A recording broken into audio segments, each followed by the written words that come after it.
Use your logic, salam trader.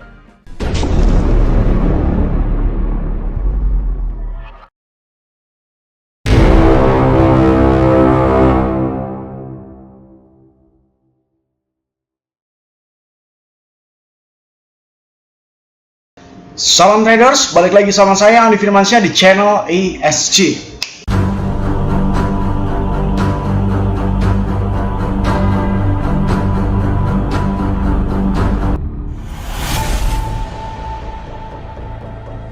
Oke, kali ini kita akan membahas tentang sesuatu yang mungkin akan bosan kalian dengar ya. Tetapi secara tidak langsung, justru ketika kalian bosan mendengar hal ini, itu mengkonfirmasi bahwasannya Anda itu belum bisa dikatakan berhasil dalam dunia cryptocurrency. Karena apa? Satu kata ya, yang membuat semuanya segalanya berubah, yaitu fanatik. Oke? Kata ini adalah definisi ketika kita melebih-lebihkan sesuatu tanpa mempertimbangkan hal-hal lain ya. Dinasihatin orang dikira sales, dinasihatin orang yang lebih paham sebelumnya dikira lu nggak ngerti apa yang gue maksud, dan lain sebagainya, dan 1000 alasan untuk kalian menghindari tentang sebuah perubahan ya. Ngomong-ngomong, Bitcoin sekarang di harga sekitar 29.200 menyentuh ya. Hati-hati bull trap ya, karena kata Paus begitu. Oke, langsung saja. Sebelumnya saya intermezzo dulu ya. Perkenalkan, saya Andi Firmansyah, saya berumur 28 tahun ya kurang lebih, dan saya bermain kripto dari kurang lebih sekitar 17 tahun. Tetapi mulai benernya ya mungkin sekitar 20 tahun atau 21 tahun ya. Kurang lebih sekitar 8 tahun saya bergelut di dalam dunia kripto. Kalau kenalnya ya udah mungkin lebih dari 10 tahun ya kalau kenalnya doang. Nah, dari situ semuanya saya tuh belajar banyak hal ya, tentang hal-hal yang mungkin kalian juga sedang pelajari. Nah, saya itu sangat-sangat mirip sama orang-orang ya yang bilang bahwasanya yang selalu mengagung-agungkan satu hal ya, tapi di sisi lain setelah dikonfirmasi udah berapa lama lu main di situ dan lu bisa mendapatkan hasil yang seberapa, dia menjawabnya ngalor ngidul. Alias gini, lu mendewakan sesuatu, lu mendewakan sebuah entitas, tapi lu nggak pernah bisa mendapatkan sesuatu itu daripada entitas itu. Sekarang gini deh, tujuan kita itu apa sih? Jadi punya duit kan, banyak uang kan gitu aja kan. Oke, mari kita coba telaah lebih dalam tentang perjalanan saya pada saat di era dulu. Pertama kali saya kenal dan bagaimana sih saya itu menyikapi hal-hal yang berbau tentang sebuah indikasi-indikasi yang harus membiarkan kita untuk pergi. Kalau misalkan bagi kalian yang bilang bahwasanya ya elah bang, lu masih miskin aja belagu, mungkin lu nggak pernah lihat sosial media gua kali ya. Gaji karyawan gue 1 bulan aja mungkin itu bisa beli moge 1 kali ya setiap bulan. Yang pertama ya, awal gue kenal tentang kripto itu gue jelas ya bermain apa? Yaitu market kita, Indodax ya. Dahulu namanya Indodax itu bukan Indodax ya, tapi VIP Bitcoin, dan logonya ini masih seperti ini. Kalau masih ada di Google, harusnya masih ada ya, karena Google tidak bisa dihapus. VIP Bitcoin. Wah, udah nggak ada ya. Dulu namanya VIP Bitcoin ya, bukan Indodax ya. Setelah Indodax itu setelah ganti nama. Gue pertama kali kenal kripto itu gue main di dalam Indodax ya. Dan gue itu bukan bermain trading. Catat ya.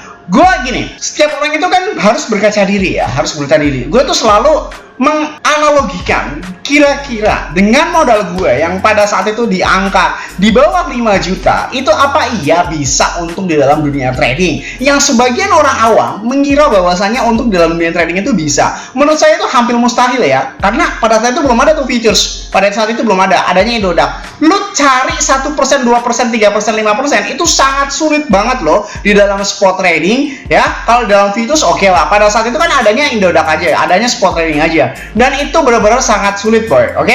Akhirnya gue waktu itu nggak main trading. Terus lu main apa ngap? Gue main launching. Pada saat itu tenar-tenarnya istilah initial coin offering, initial exchange offering, ataupun launching token. Dan di saat era itu, setiap kali Indodax melaunchingkan sebuah produk, itu pasti naik berkali-kali lipat. Dan bagaimana sebuah sistemnya bang? Jadi gini, Indodax itu mengumumkan tanggal sekian, tanggal 15 Agustus akan di launching 10 atau Ignis atau NXT dan sebagainya. Di era itu, orang-orang itu sangat sulit mengakses market-market luar, dan pada saat itu saya sudah bisa mengakses market luar ya. Akhirnya saya beli di market luar, saya masukkan ke Indodax. Jadi di Indodax belum ada itu udah bisa dimasukin pada saat itu, bagi yang ngerti ya, bagi yang ngerti. Dan pada saat launching itu bisa sampai profit 70%, 100%, atau mungkin saya pernah profit sampai 500% ya pada saat di era itu. Jadi saya nggak main trading pada saat itu. Karena apa? Saya sadar diri, modal gue 5 juta. Ya, gue mantengin chart seolah-olah gue profesional. Coba deh, ya ini pasti banyak banget yang kesinggung. Lu mantengin chart yang seolah-olah lu profesional ya. Lu profesional, modal lu cuma 5 juta, bikin snap status, tahun depan Lambo dan sebagainya. Just your logic bro, lu nggak akan bisa kayak begitu ya. Jadi pada saat itu, gue berkaca diri, trading itu nggak akan bisa buat kayak. Akhirnya gue ikutan launching begitu seterusnya. Setiap kali launching koin, begitu. Setiap launching koin, begitu. Tapi sekarang udah nggak ada ya. Masih ada tapi udah nggak sehebat dulu. Nah, setelah kurang lebih sekitar 1-2 tahun gue main Indodax, gue pindah yang namanya Binance. Oke, market yang kalian banggakan sekarang itu pernah menjadi salah satu top acuan Andi Firmansyah juga loh. Karena apa? Binance pada saat itu belum menjadi sang raja. Pada saat itu sang raja itu masih dikuasain oleh BitMEX ya. BitMEX ini dulunya raja. Nggak percaya ya udah, berarti lo bukan era gue. Mungkin lo adalah era baru sekarang ya. Dahulu pada saat Binance itu belum menjadi raja, dia adalah satu-satunya exchange yang memberikan feedback baik banget ya dari grupnya, dari pelayanannya, apalagi pada saat itu belum ada yang namanya instant withdraw. Dan pada saat itu Binance itu sudah mempunyai fitur instant withdraw terlebih dahulu, dan banyak sekali fitur-fitur yang mungkin menjadi sebuah hal-hal baru. Jadi lu kalau misalnya nanya, bang lu main Binance itu tujuannya apa? Intinya gue ego. Jujur aja gue ego. Mungkin ya orang-orang yang fanatik Binance yang sekarang komen-komentar di bawah ini, nanti para haters gue atau para fanatik Binance mungkin sama kayak gini. Udah lu akuin aja bro, lu main di Binance itu cuma karena ego ya, hanya karena dia sang raja ya, hanya dia karena sang raja. Sama seperti gue pada saat itu, gue main Binance itu hanya karena ingin diakui supaya wih chartnya keren banget ya, bikin snap dan sebagainya. Yang di skala itu market Binance itu seolah-olah market profesional dibandingkan market Indodax. Itu sudah berbeda level dan berbeda kasta ya pada saat itu ya. Binance itu sudah mendarah daging pada saat itu ya. Wah, udah keren banget lah di situ lah. Nah, seterusnya setelah saya main Binance ya kan, 1 tahun 2 tahun saya sadar sebenarnya. Sadarnya itu gue begini ya. Gue main di dalam Binance ya kan, Binance di kantornya keren ya. Terus gue bertanya-tanya dalam diri gitu kan. Sebenarnya gue tujuan main Binance itu nggak ada bro. Serius, gue masih lebih banyak mendapatkan uang di ICO, oke? Terus langsung pada nyerang gue, lu aja nggak bisa launchpad dan sebagainya. Bro, sekali lagi, gue sadar diri, gue tahu dan gue hidup kok di era itu. Pada saat era launchpad Binance pada saat itu ya, udah terkenal banget ya, udah bisa dapetin 10 kali lipat, 20 kali lipat, atau bahkan ada yang dapat 100 kali lipat pada saat launchpad. Tapi sekali lagi gue sadar diri dan gue mawas diri. Handphone gue pada saat itu adalah Samsung Note 3 ya, yang di era itu ya lumayan bagus, tapi masih tidak cukup lebih bagus daripada PC-PC monster di luar sana. Launchpad itu cepet-cepetan, hitungan detik, 15 detik selesai. Gue sadar diri, mana bisa Samsung Note 3 pada saat di era itu bisa melawan komputer ratusan juta rupiah. Percuma, gue capek-capek daftar launchpad, nungguin launchpad sampai malam, gak mungkin bisa, oke? Jadi gue akhirnya sadar diri, sebenarnya gue main Binance itu nggak ada tujuan ya, walaupun sekarang fiturnya banyak kok dan sebagainya. Nah setelah itu gue berpikir kira-kira market apa ya, dan di era itu ya fee itu sangat-sangat diperbincangkan ya. Akhirnya gue diperkenalkan apa yang namanya dengan GoPax Indonesia, oke? Lu tahu apa enggak ya adanya GoPax Indonesia? Percaya kalian bahwasanya dahulu pertama kali pionir market yang tidak ada fee tradingnya itu adalah GoPax Indonesia ini ya, GoPax Indonesia. Setelah gue main di Indodax Binance, habis itu gue main di GoPax Indonesia. Loh bang, kenapa lu main di dalam GoPax Indonesia? Tahukah lu bahwasanya GoPax Indonesia pada saat itu tidak ada fee sama sekali. Setiap kali lu open posisi, setiap kali lu close posisi itu benar-benar fee-nya 0. Walaupun memang pada saat itu ilmu gue belum sebanyak sekarang ya, gue tidak menaruh kecurigaan apapun pada saat itu di dalam GoPax. Nah, di saat itu gue pertama kalinya lah menganalisis menganalisis sebuah logika, oke? Gue terus bertanya-tanya terhadap dunia ini gitu kan, tentang dunia cryptocurrency. Kalau segala hal itu pasti harus ada logikanya. Dan benar saja, keputusan gue benar. 2 bulan gue tinggalin GoPax karena nggak masuk logika gue. GoPax akhirnya tutup, close ya. Bukan scam ya, tapi bangkrut. Kenapa? Ya memang kalau misalkan dia tidak ada biaya fee-nya, dari mana dia mendapatkan uangnya bro, oke? Dia tidak bisa sewa server terus-menerus, bayar karyawan dan sebagainya, itu nggak akan bisa sama sekali. Intinya GoPax waktu itu gue tinggalin karena nggak logis ya, walaupun memang dia tutup secara baik-baik, bukan scam, oke? Setelah gue hilang kepercayaan ya, tetap ya. Indodax sama Binance gue tetap main ya. Tapi gue mencari sebuah pengalaman jati diri yang harus mengkonfirmasi gue itu harus mainnya di mana sih, kayak begitu ya. Nah, pada saat itulah muncullah market leverage pertama, yaitu bernama SnapX, oke? SnapX ini bahkan sampai sekarang ini masih ada, tetapi dia sempat bangkrut dan sempat dinyatakan violate. Dia udah vakum bertahun-tahun, sekarang dia muncul lagi. Tetapi tetap sebuah kecemasan selalu ada di dalam benak saya ya, karena SnapX itu tutupnya bukan secara baik-baik menurut saya. Walaupun memang tutupnya secara bangkrut, tetapi analogi tutupnya itu menurut saya adalah kecurangan dia, menurut saya kayak gitu ya. Bang, lu kenapa main di market SnapX? Ya itu tadi, pertama kali gue sadar diri bro, gue main di SnapX, gue harus mencari sebuah penghasilannya lebih. Pada saat itu, pertama kali gue kenal leverage, wih keren banget anjir, gue modal $1.000 aja itu bisa setara main ratusan ribu dolar. Gue modal 10 juta aja gue bisa main sekitar 100 juta atau mungkin setara 1 miliar. Disitulah gue pertama kalinya belajar trading. Kalau dulunya belum belajar trading, jayalah lu nggak usah kebanyakan baca tuh lalu bilang spot trading itu trading apanya bro? Spot trading itu tinggal beli waktu murah, jual waktu naik, kalau enggak ya hold dan sebagainya. Terus lu bilang bahwa saya trading, enggak sih ya. Kalau gue bilang trading itu ya derivatif gitu, naik turun, itu baru bisa dikatakan lu pintar dalam hal trading. Nah, pada saat itu gue main SnapX dan bisa menghasilkan banyak banget ya. Dan itu pertama kali gue membeli 3 mobil gue sekaligus ya. Pada saat itu mobil pertama gue itu R3, lalu Sienna, lalu yang paling mewah pada saat itu adalah Civic ya, Civic. Nah, setelah itu gue mencium aroma aneh pada saat itu di SnapX ya. Dan gini, pada saat di era itu ya, gue ngejelasin Indodax disangka sales Indodax, gue ngejelasin Binance disangka sales Binance, gue ngejelasin SnapX gue disangka sales SnapX. Padahal gue hanya mengimplementasikan apa hal yang gue tahu ya, untuk supaya menjadi alat pertimbangan kalian. Dan pada saat itu gue mendeklarasikan, dan gue bener-bener dibully tuh sama banyak orang. Ya elah, lu udah nggak dikontrak lagi sama SnapX ya dan sebagainya. Padahal gue nggak main kontrak-kontrakan seperti itu ya. Walaupun kalian kalau ingin mengkontrak saya bilang sediain 1 Lamborghini dulu baru kalian sanggup menyewa di Firmansyah, karena kejujuran adalah hal yang paling tinggi di dalam hidup saya. Pada saat itu tragedi SnapX itu adalah pada saat terjadi euforia kenaikan Bitcoin hingga berkali-kali lipat ya, mulai dari harga kalau nggak salah 50 juta rupiah ke sekitar 700 juta rupiah, naik hampir 10 kali lipat. Di situ SnapX menyatakan violate, katanya kegagalan bayar. Nah, berarti di situ saya mengindikasikan, oh ternyata market SnapX ini tidak jujur. Seandainya market SnapX jujur, mau dia naik, mau dia turun, Bitcoin itu harusnya nggak ngaruh. Setelah itu gue tinggalin, dan barulah orang-orang yang tadi ngebully gue, yang bilang gue sales, pada muji-muji gue dan sebagainya. Sebenarnya gue nggak butuh pujian, gue nggak butuh pujian lo, gue nggak butuh caci maki lo, gue cuma menjelaskan sesuatu yang bisa buat bahan pertimbangan buat lo pada, oke?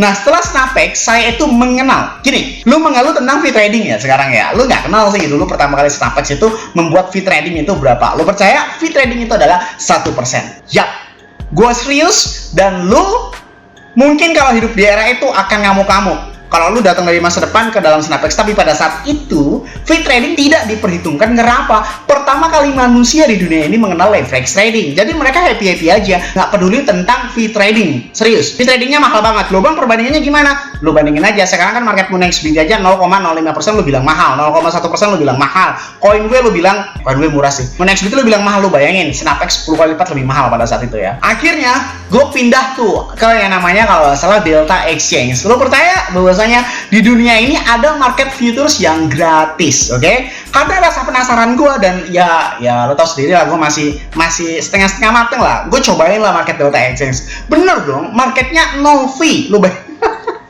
mimpi kan lu ya elah. Coba lu ngikutin video gue setiap saat, mungkin ada kali ya suatu hari nanti market yang bisa mendominasi pasar dengan fee 0 kali aja gitu. Dulu ada namanya Delta Exchange, dan gue sempat mainin kurang lebih 1 tahun kalau nggak salah ya itu ya. Tetapi setelah itu gue mulai memahami hal-hal banyak yang aneh yang nggak bisa gue jelasin. Akhirnya gue tinggalkan lah Delta Exchange. Sama seperti kejadian sebelumnya, pada saat gue ngejelasin Delta Exchange dikira gue adalah salesnya. Pada saat gue ninggalin Delta Exchange dikira gue udah nggak dikontrak lagi, atau gue dikontrak baru dan sebagainya. Padahal yang terjadi adalah ya memang gue udah nggak mau main market di situ karena mencium aroma-aroma yang cukup tidak enak ya. Kalau nggak salah Delta Exchange ini bangkit lagi, tapi ada fee-nya. ada V-nya nih ya, Delta Exchange ya. Dulu Delta Exchange ini nggak ada V-nya.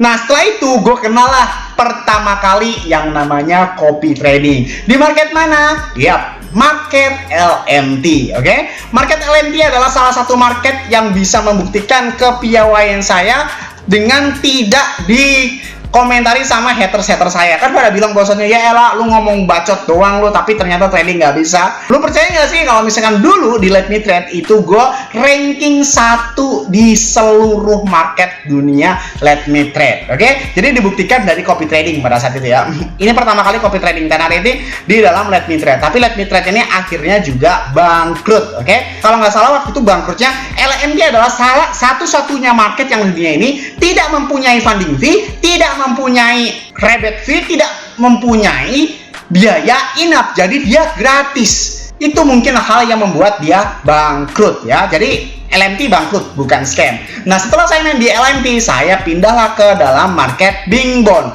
Bingbond itu adalah representatif dari BingX. Jadi Bingbond itu ya BingX ya. Dulu lambangnya kayak begini ya, tapi sekarang ganti dengan BingX ya. Bingbond ini adalah satu-satunya market yang saya kenal cukup keren banget ya.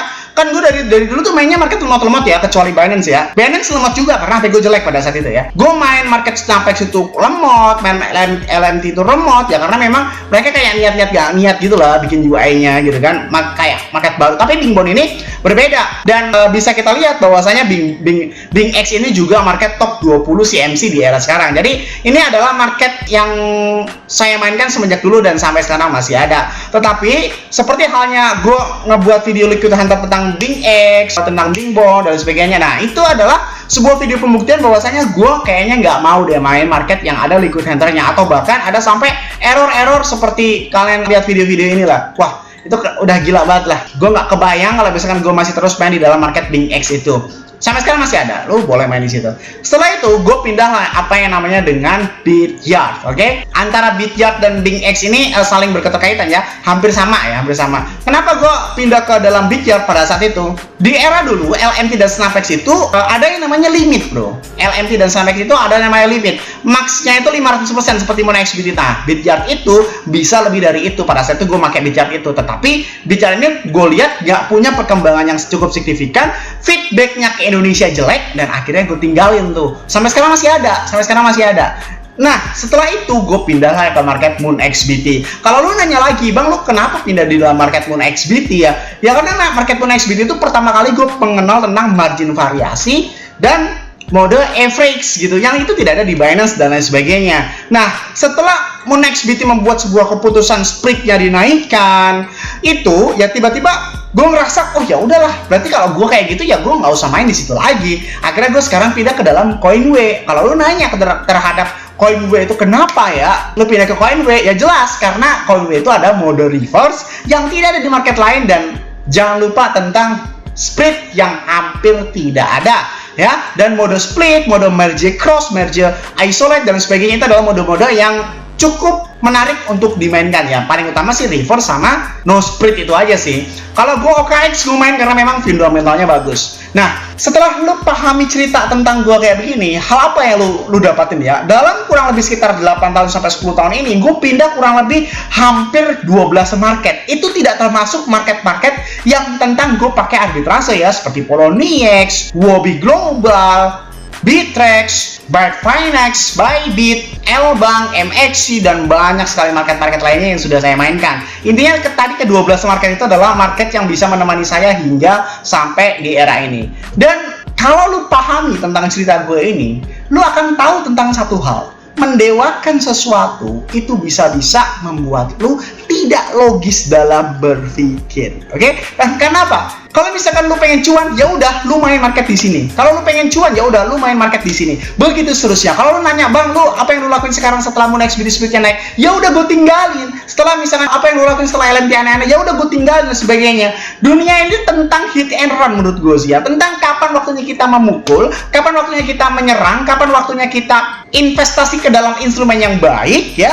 Kapan juga kita meninggalkan itu. Karena apa? Tidak ada yang abadi di dalam dunia ini, bro ya. Bahkan FTX yang rank nomor 2 sedunia aja bisa scam gitu kan. Jadi lu nggak usah mendewakan sesuatu, baik itu Binance, baik itu market-market top dunia lainnya. Jadi selagi itu bisa mendapatkan cuan, ya udah, lu sikat aja gitu, lu sikat aja. Ngapain lu harus mendewa-dewakan itu, fanatik itu, membela mati-matian itu, tapi sebenarnya lu nggak dapat apa-apa. Sama perasaan gue ke dalam Binance pada saat gue main itu ya, gue mendapatkan ego aja karena pada saat ditanya sama teman, oh lu main market apa? Binance, wih keren gitu kan. Padahal profit yang gue dapatkan di Binance itu tidak maksimal daripada market-market yang lainnya karena Binance tidak mempunyai fitur-fitur yang gue butuhin seperti layaknya averaging, mode reverse, no split. Yang paling penting sih average ya, paling penting seperti itu ya. Jadi semoga bermanfaat video kali ini yang saya sampaikan. Jangan lupa klik like, comment, dan subscribe. Logikanya kalau kalian nggak subscribe, ngapain saya buat video lagi? Dan share ke teman kalian agar teman kalian tahu apa yang kalian tahu. Saya Andi Firmansyah, use your logic dan salam trader.